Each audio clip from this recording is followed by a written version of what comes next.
today I decided to talk about or answer the questions that you guys are asking, that my audience is asking during lives, in the comments on my videos and shorts and things like that. So I kind of put together a list of frequently asked questions that I get, and I wanted to just chit chat with you about it. If you do, I don't know, if you do have some more questions, you can easily interrupt me and ask me about them. Because I understand that maybe not all of the questions are the questions that you guys want to ask. So yeah, today I'll basically just get ready and while answering your frequently asked questions. Let me just open the file here and prepare my makeup so we can start. And I've actually grouped the questions by like general complexion and things like that. I'm going to be jumping around a little bit with the questions because I don't actually know what you guys want to know answers to. So feel free to maybe correct me a little bit. Maybe the question that I'm answering to is something that you're interested in, but you have like an additional question to that, or you need some additional help with that question. Please feel free to do that. And yeah, let's just get started. I'll be doing like a simple makeup look, just something that I do for every day. So I'm not going to be commenting much on that, but mostly we're gonna focus only on the frequently asked questions from you guys. So one of the first questions is usually about foundation, and it is why my makeup looks cakey. I know it is quite a difficult question to answer because this question actually relies on so many factors.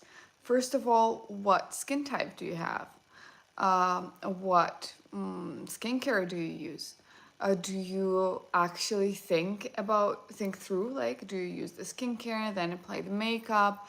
What skincare with which foundation are you using? And things like that. So it is quite a complicated question, especially for the beginning. But what I can tell you is please make sure that you always, sorry, that you always prepare your skin first. So you have to have, can you see my face right now? It's glowy. Why is it glowy? Because I have moisturized, I've applied serums and things like that. And only then I'm applying my makeup. Please do not apply your makeup when you just woke up, your skin is dry, it may be a little bit dirty, because we do get dirty. The face gets quite dirty. Usually we do touch it and things like that. So please make sure that you wash your face and that you prepare your skin for the makeup, because otherwise, for sure, it is going to look cakey. Now, thing number 2 to think about is, do you actually use the foundation that is meant for your skin type? Because I see a lot of people with dry skin using a matte foundation that sets, and then complaining about foundation looking horrible, cakey, and dry and things like that. Obviously, because if you have dry skin, you need to understand that foundation, well, it doesn't have to be dewy, but it has to be at least natural, with natural finish. Otherwise, your skin is dry, foundation is dry, and it's going to look cakey and crusty and dusty and dry. And then the last thing to think about is, what powder do you use? How much of it do you use? And how do you apply it? Because this is also very, very important. Applying the powder to your face, if you, for example, are dry, is not a good idea, a matte powder. If you're not dry, if you're, for example, like me, combination, so I do get oily in the center of my face, but I'm quite dry on the perimeter of my face.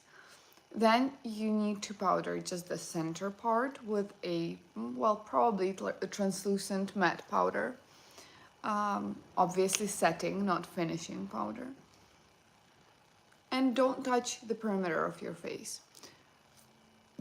And now, what about the powder? The powder can be setting and the powder can be finishing. If you need your makeup to stay in place, you need a setting powder. If you need to blur your pores, you need a setting powder.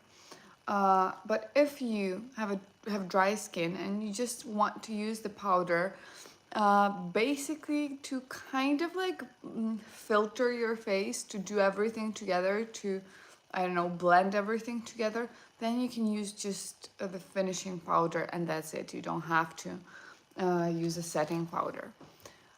In my case, I do. In my case, I set the center of my face with setting powder because again, I do get quite oily in the center of my face.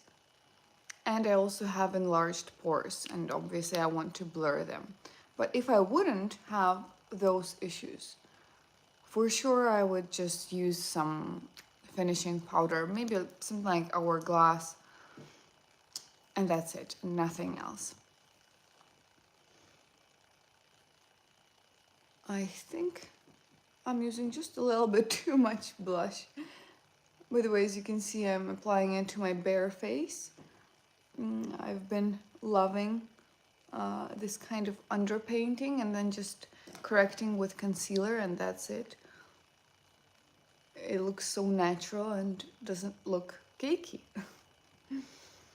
And that's this third thought that I wanted to tell you. If you find your makeup looks cakey, maybe you are using just too much product. If you know that you've primed your skin and you have a foundation that suits your skin type and your makeup still looks cakey, probably you're just applying too much of it. So keep that in mind and apply makeup in thin layers. It is always better to layer rather than try to blend out a lot. I hope this is helpful to you to understand it a little bit better. Now, how do I make my makeup last all day? That's another question that a lot of people are asking me. And again, I'm sorry, but all questions are kind of quite personal because they depend on so many different things. For example, again, what type of foundation are you using? Maybe you're using a dewy foundation and that's the reason why your makeup doesn't wear so well. Maybe you're using matte foundation, but you're too oily and you need to powder a little bit more. There are so many different points to this question, but let's try to, talk about the general rules. In order for your makeup to last as long as possible, again, prime your face. Prime meaning using skincare, nothing else. You don't need to use primers, honestly speaking, because primers, especially if you're talking about hydrating primer, they don't work. Well, they do. Okay, not that they don't work, they do, but you do exactly the same thing with your moisturizer. So is there a point in doing that? Well, you decide. You can use a hydrating primer, but you don't have to, just because if you've primed your face with skincare, it's going to be okay anyways. Now, in order for your makeup to last as long as possible, you can use a gripping primer. There are a lot of different options. Obviously, one of the most popular ones is the Jelly Grip Primer from Milk Makeup. Hello. But there are also others. For example, Catrice has one, Elf has one, Essence has a gripping primer as well. So depending on your budget, you can choose any one of those because they are all equally as good, I would say. So a gripping primer would for sure help you with the lasting power of your makeup. Then again, another thing is to layer your makeup in thin layers. You know, don't do too much. Don't just apply a lot of makeup and then try to blend this out, because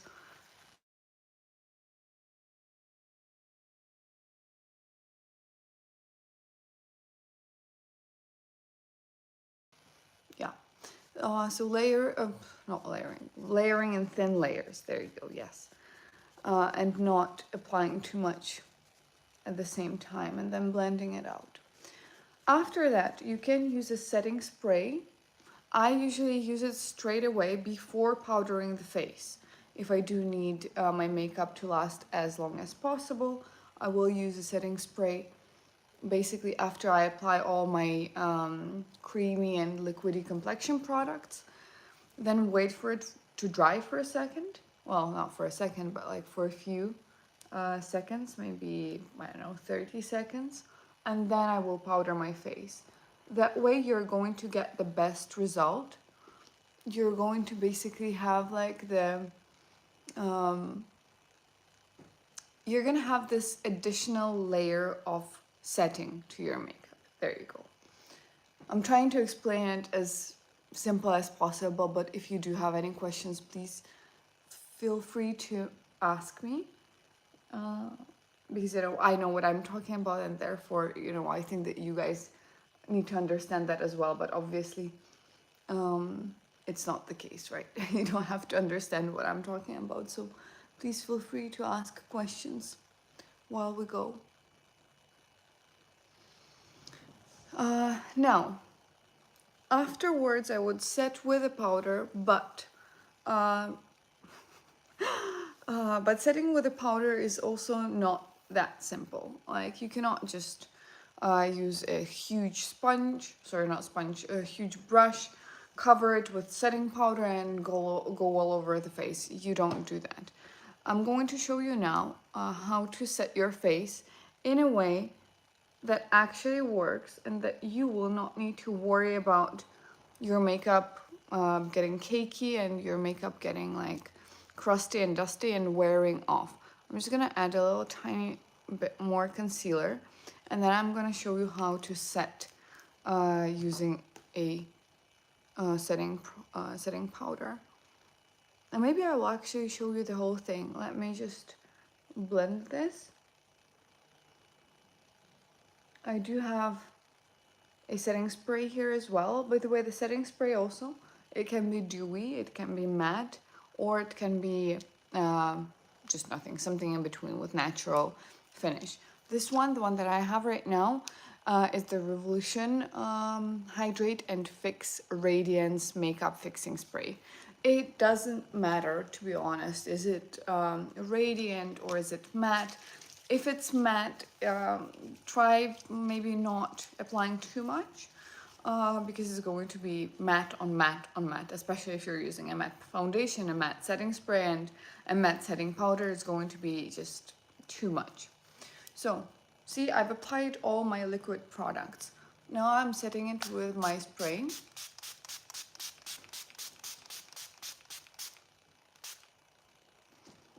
Something like that.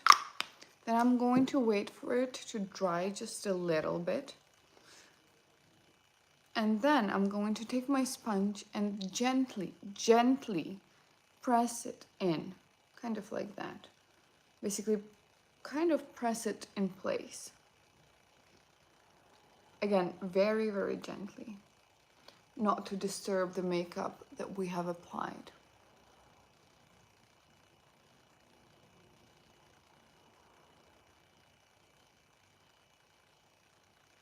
You can see it is very dewy. And I'm gonna leave it for like a second again while I'm taking out my powder. I'm gonna be using Huda Beauty powder. This one is probably one of the most blurring powders on the market. So I'm applying it to my hand first. And this is the secret to not cakey makeup after you apply powder.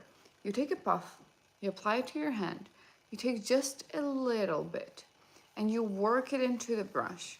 Not the brush, the sponge. Why am I'm mixing up everything today. There you go. We need to see something like that. After we do that, we check, is everything okay?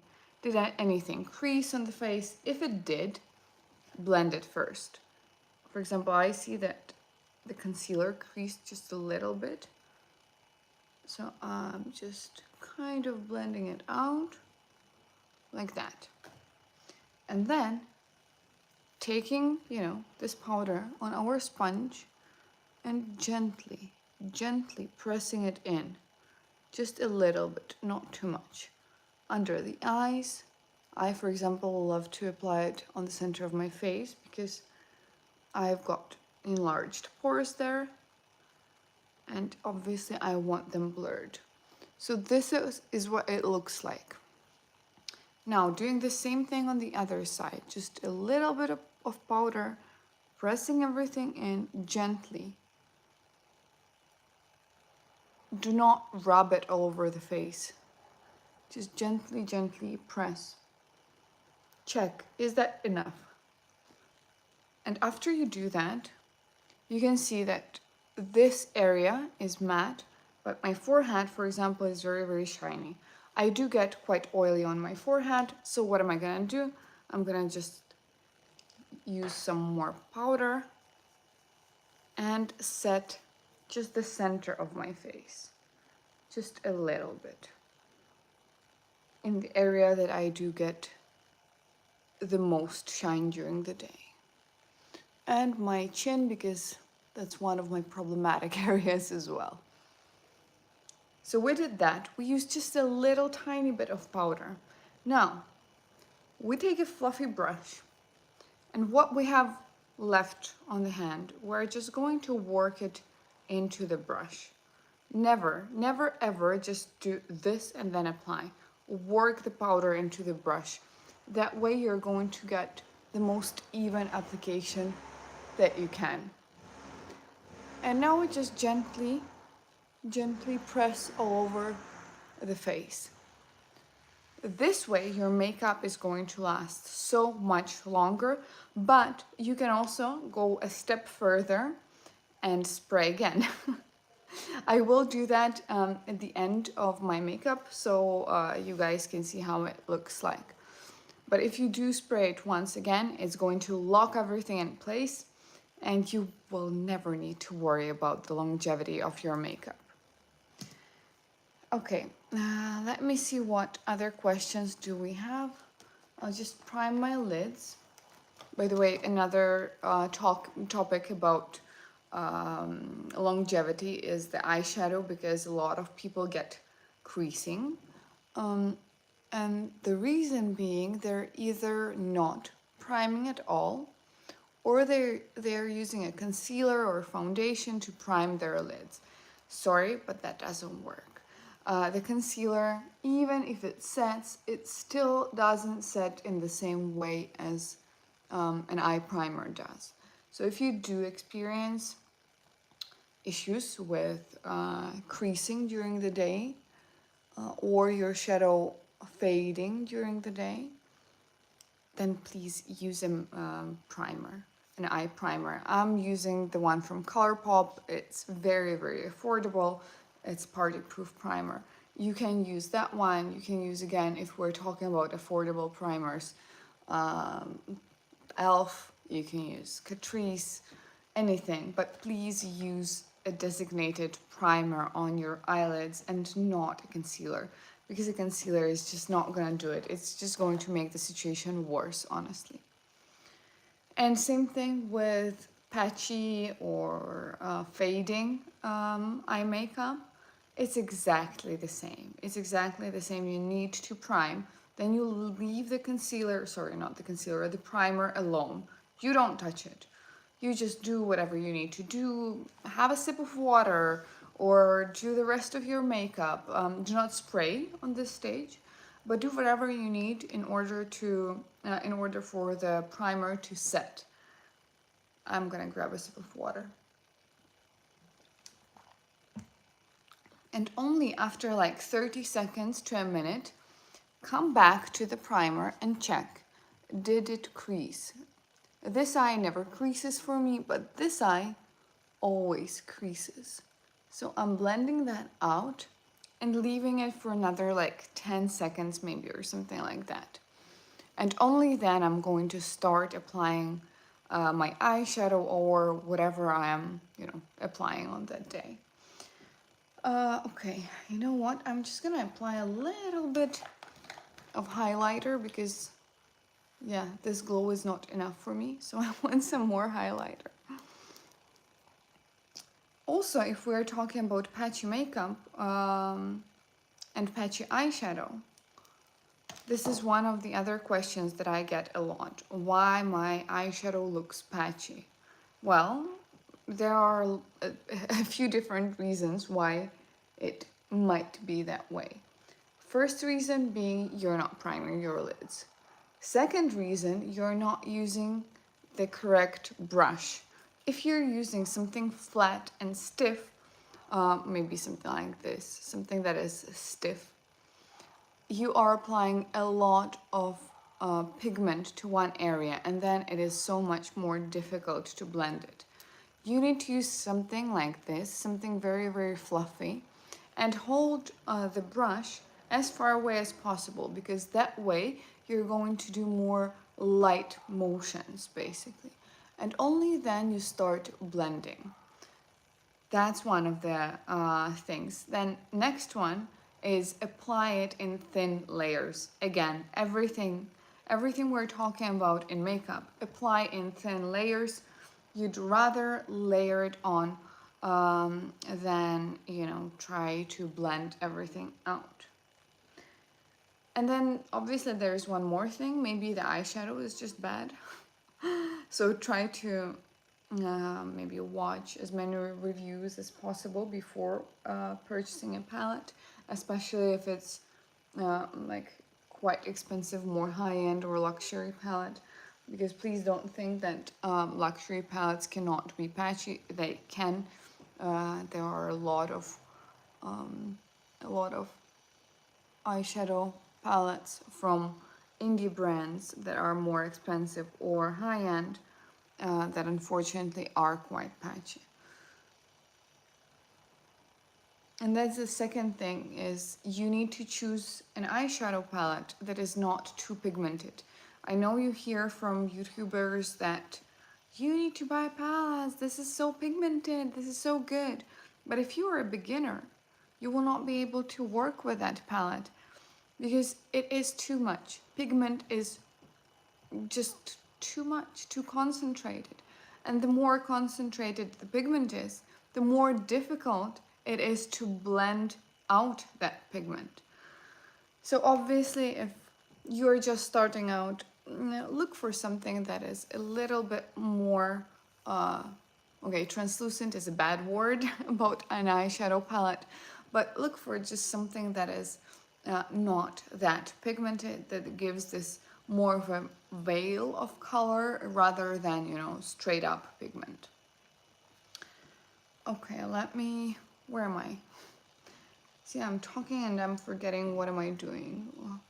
Where's my brush? I was just showing it to you, right? Today, by the way, I'm not going to be using, I'm not going to be using any eyeshadow. I'm just gonna use this blush on my eyes and just apply some highlighter, and that's it, because I just want to look a little bit more put together and not create like a crazy eyeshadow look.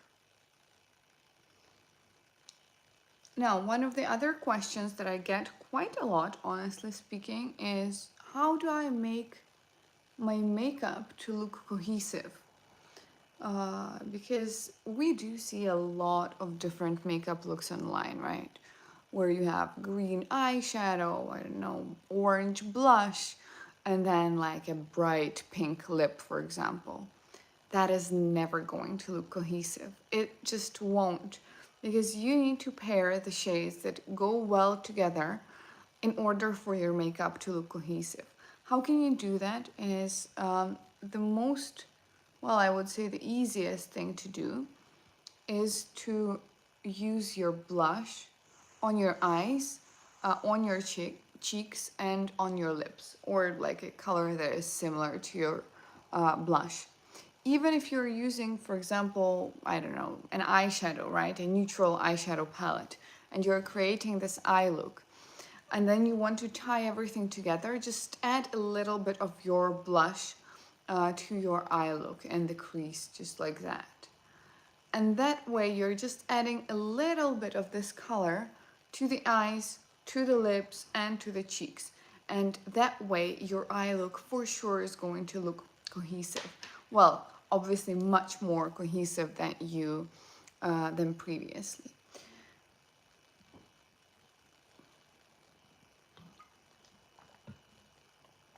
Let me just check what's going on. I want to add some highlight. I'm just gonna use this Revolution highlight in the shade Rose Luster. I'm just gonna use a finger and apply it on the center of my lid.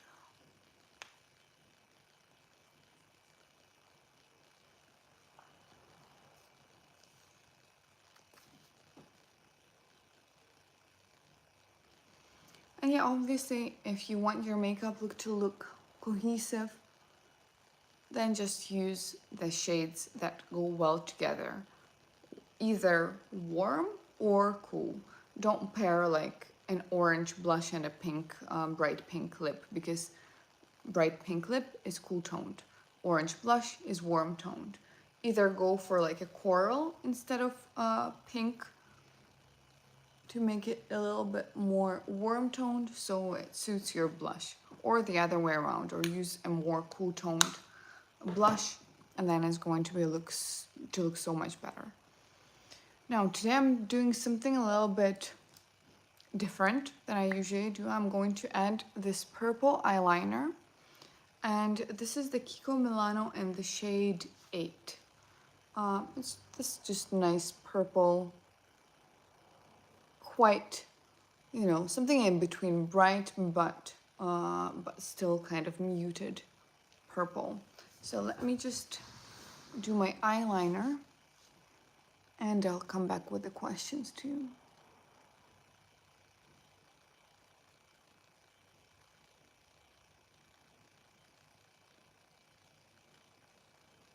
I'm honestly not so good in doing my liner using a pencil. I don't know what is it about a pencil that I actually cannot handle.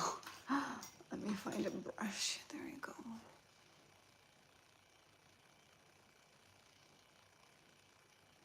This is just an eyeliner that I have in my project pen. It's not a long wearing eyeliner. It's just a normal pencil eyeliner, wooden pencil.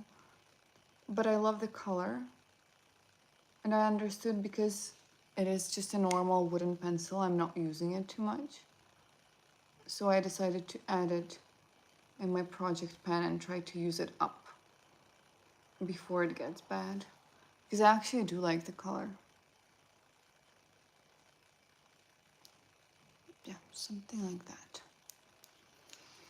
And see, now the most difficult part for me personally in using a pencil is to layer. If I need to layer the color, it's so difficult to layer it in the same spots that I, previously applied the pencil.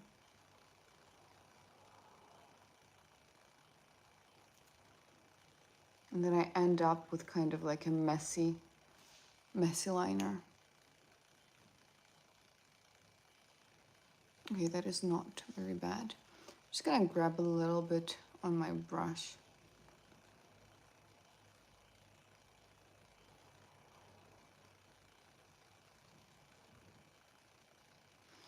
It's one thing that people also are asking me about the eyeliner, how to be good at doing your eyeliner. I have bad news. You need to practice, and you need to practice a lot, because even if you know the theory, you already know what type of eye you have, what shape you have, what eyeliner is going to suit you, and things like that. But if you're not practicing, if you're actually not taking your hand and trying to do the eyeliner, making mistakes and, you know, teaching your hand to do the motions that you need in order to create an eyeliner, you're just not gonna do that. So sorry, but if you do want your eyeliner to look good, obviously you can and you should think about the theory, right? Do you have hooded eyes? How exactly do you draw? How do you choose? Do you go up? Do you go straight, or do you go a little bit downwards, depending on the effect that you want to get? So obviously, yes, you do need to know the theory, but if you know the theory and you're still not practicing, it's not gonna look good.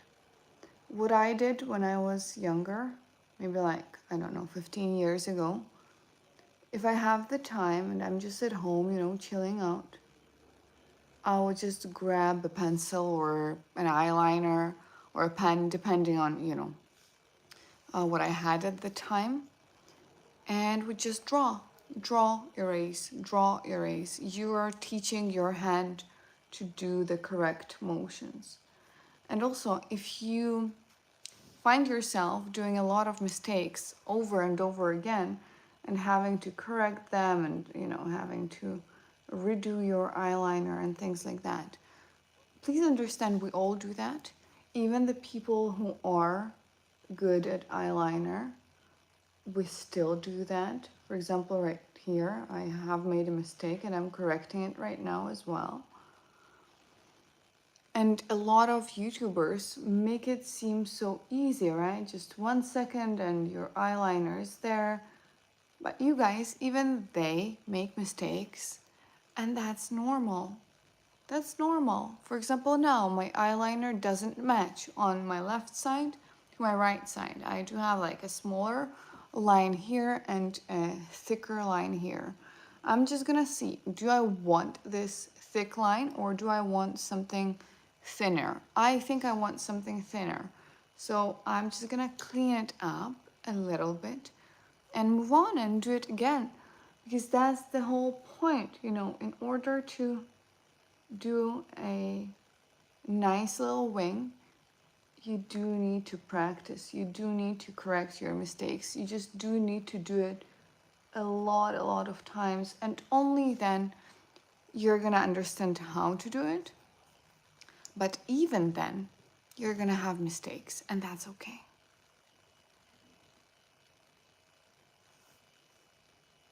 So I'm just gonna add a little bit. Beautiful, thank you.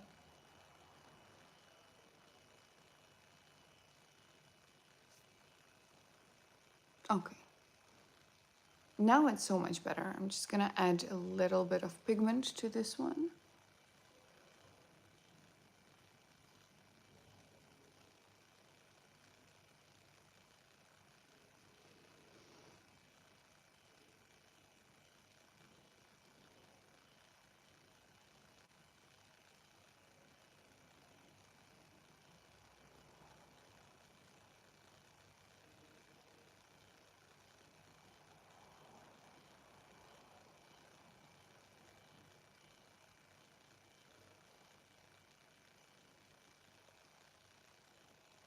Okay, this looks good enough. And if you still, you know, you're doing your eyeliner and you're doing it over and over and trying to make it perfect, don't. Don't, just leave it as it is. You're not going to make a perfect line. Even I'm having, every time I have like one line is a little bit thicker, one is a little bit thinner, one is a little bit more, I don't know, sharp and things like that. That is totally fine. That is totally fine. Nobody's gonna see it. Well, obviously, if your eyeliner doesn't look like this one is going up and this one is going down, then people are gonna notice. But if it doesn't, nobody is going to notice a difference. So please do not try to make it perfect, because it's not gonna get perfect. We Unfortunately or fortunately, our faces are asymmetrical, and therefore we're just not gonna have like exactly the same line on different eyes. We don't. And I know a lot of girls that actually get so upset because of that, because they think that it looks weird. It doesn't. It doesn't. People don't see it. Now, one more thing that I get a lot is how to apply your mascara. And that actually depends quite a lot, again, on the type of lashes that you have. But let me explain some rules. First of all, never do this. This way, you're just pumping the air into the tube, and your mascara is going to dry out sooner than it would. Now, how do we do that if you want to grab a little bit more product? You put your wand in, you tilt it a little bit, right, like that. So the wand touches the sides, and then you rotate the tube. That way you're going to get more product on the wand. Now, next thing, how do we apply mascara so it looks good and the lashes don't fall down throughout the day?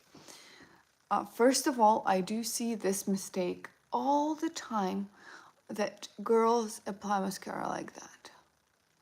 Yeah, okay, you are going to lengthen them this way, but because they're going to be heavier on the tips of your lashes, you're just gonna lose the curl. So what you do, you put your wand under the lashes, touching basically the roots of your lashes. That way, the main product bulk is going to be next to the roots. And it's going to be kind of like a base that is holding your eyelashes standing up. And that is why it's not going to fall down, because now the ends of your eyelashes are just going to have like the minimal amount of product, but the base of your lashes is going to have a lot and going to hold it in place. Now, what else?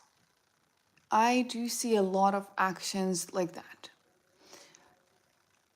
You need to do more that kind of actions in order to get in and cover the lash. Kind of like a zigzag, basically. Or another option that you can use is rotating. So you just put your wand and then you start rotating it, but kind of on the same spot, and only then dragging it out. Again, that is going to help you to lengthen and curl your lashes. And then I'm kind of just like combing it through, and that's it. And this look is going to stay until the rest of the day, and they're not gonna fall down. I'm not gonna lose, the volume. I'm not going to lose the curl. And can you see the difference? And another thing, do not apply too much. If you apply too much mascara, obviously, yes, it's going to be heavy and it's going to pull your lashes down as well. So also, as we've discussed a few times today, less is more. Apply in thin layers rather than, applying a lot of bulk at the same time. So can you see that? I'm kind of going like zigzag on the base of my lashes. That way I'm coating every even little lash that I have there.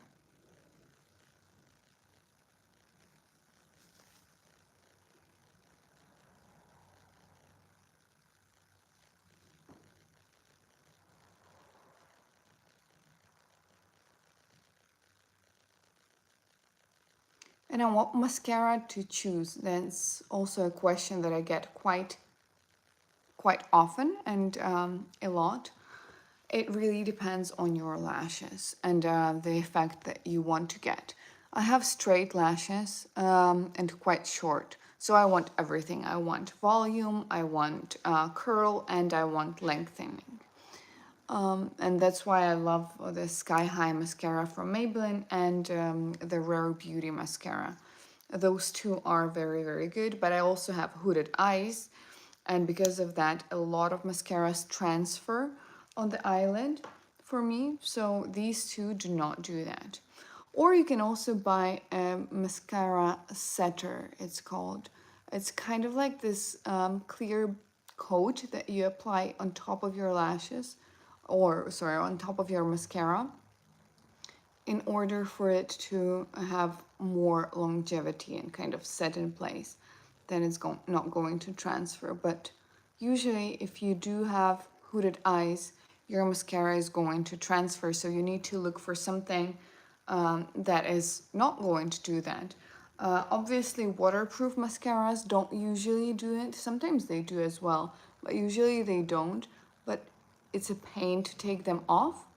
That's why I love tubing mascaras. Tubing mascaras, they do not transfer. They do give the effect that I want them to give, but at the same time, they're not too difficult to take off. So that's basically it. You just need to understand what type of mascara you want, no, what type of lashes you have, and what type of effect you want on the eyes, and then choose accordingly. And obviously, if you have hooded eyes or not, because you need to understand that in order to pick the type of mascara, like a waterproof or tubing or just a normal mascara. Sometimes I will color them on top like that if I see that the ends did not get enough product, and then I'm just going to kind of bring them up again from the bottom, just like that. So that's about it with mascara. If I do, if you do need like a more detailed explanation, feel free to comment. I will put this video up as a recording on my channel as well. And if any of you have any questions, you can message even on that recording, and I can create the next live about the questions that you guys leave there. And now the last step is the lips. Let me just take off my gloss. What do I want to do today? I don't know if I'm gonna... Yeah, I'll just do something simple. So I'm just gonna take my NYX Nude Beige pencil and line my lips, overlining a little bit my upper lip. By the way, yes, overlining the lips, that's another question. A lot of people are saying that overlining the lips doesn't work for them because it looks so weird and things like that. Why it happens is because you overline everywhere. You cannot overline everywhere. Choose a point that is going to be more pronounced. For example, I don't have an upper lip, so I do need to kind of bring it up a little bit. So I choose to kind of overline this Cupid's bow. But then I come back to my natural lip shape. When you come back to your natural lip shape, it looks so much better. It looks so natural, much more natural, rather than, going overlining kind of the whole thing. Oh, Keanu. Hi, yeah, right, I remember you.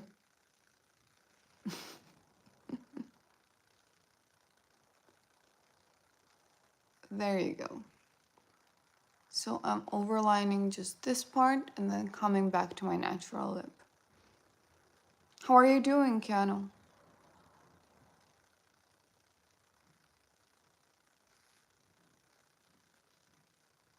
You remember the names? Yeah, I was going to change them, but then I didn't have time. I hope to change them today, so.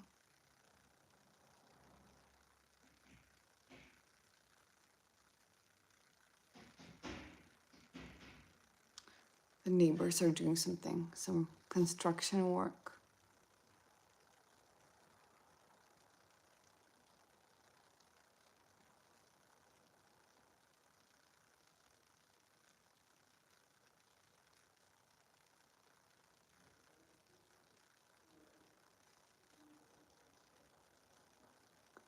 I'm just kind of shading the corners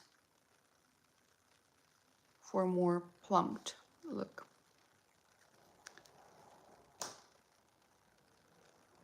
Sorry, the sun is kind of in my way a little bit. And yeah, now I'm just gonna add some gloss. I'm gonna add the Sweet Mouth from Fenty.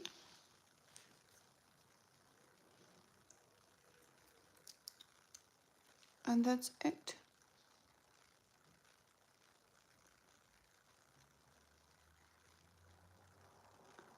I love this gloss, it looks so juicy.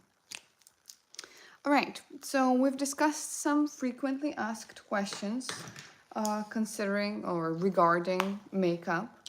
If you do have any other questions, I am going to leave this video as a recording on my channel, so you can ask the questions here. And yes, I will be glad to answer them in one of my next streams. I can't remember probably, wait, didn't you say you were from Switzerland?